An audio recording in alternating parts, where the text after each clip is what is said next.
Победникот е воениот оркестар на Северна Македонија. Така германски Шпигел ја оцени балканската турнеа на канцеларот Олаф Шолц во јуни, сугерирајќи дека најдоброто нешто од посетата на регионот било интонирањето на германската химна во Скопје.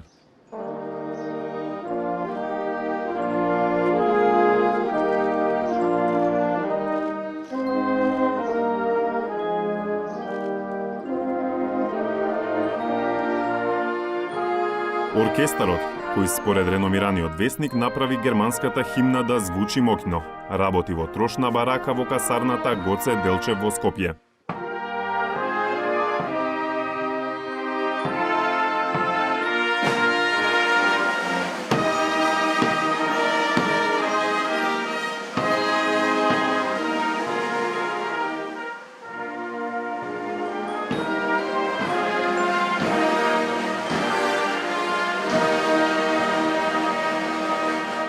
Војниците од воениот оркестар 30 на години се на првата линија на фронтот при посети на странски државници, но и на прославите за македонските државни празници.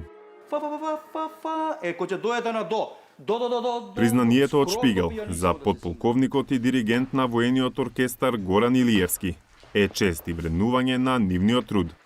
Ние со огромно задоволство го примивме тој напис, го прочитавме и сепак ни е една валоризација на нашиот труд. Како припадници на воен оркестар сме почестени со таква објава. Инаку да кажам дека прв пат тоа се случува во историјата на воениот оркестар, на постоењето на воениот оркестар, да има таква објава во странски вестник.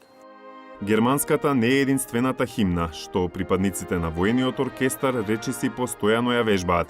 За да не изгубат на континуитет, националните химни често им се на дневниот репертоар за вежбање. Никогаш не се знае кога ќе им стигне најава дека странска делегација треба да ја посети Северна Македонија. Мора да го одржиме нивото и едноставно нотите дадени од државата која пристигнува, мора да ги донесеме до најдобар можен степен. Значи се трудиме да го вложиме сето наше знаење и да го постигнеме максимумот од тие ноти што ни се поделени и донесени.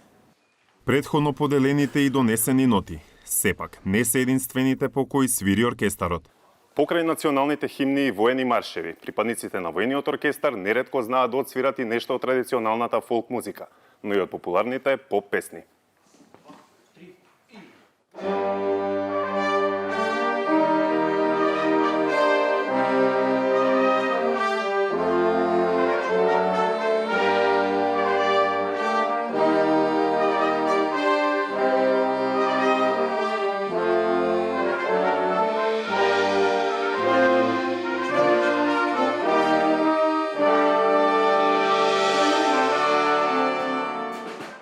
Во армискиот оркестар членуваат 47 мажи и само 2 жени.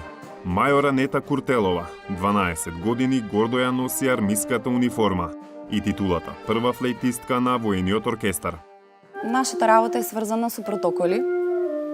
Исто така имаме и дел каде што можеме да се изразиме подобро уметнички и баш музички. Тоа се концертите каде што свириме различен тип на програми.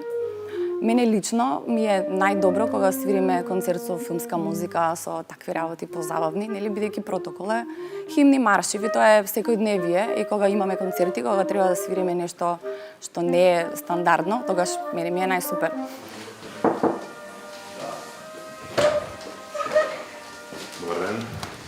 Иако музиката им е првенствена задача, припадниците на оркестарот се и војници. Подлежат на истите психофизички тестови и вежби со оружје како и останатиот дел од армијата. Може да се стекнати со офицерски и подофицерски чинови, во зависност од степенот на нивната едукација. Си имаме неделни планови, програми и стрикно се придржуваме спрема нив. Имаме 3 до 4 часа музички програм, имаме физички проверки и според планот и програмата во одреден период од годината имаме обука за гаѓање неколку пати во годината. Комплетно со сите наши колеги од армијата ги имат обврските и ние исто ги практикуваме. На репертоарот на армискиот оркестар има една главна numera за која секогаш треба да се подготвени – химната на Република Северна Македонија.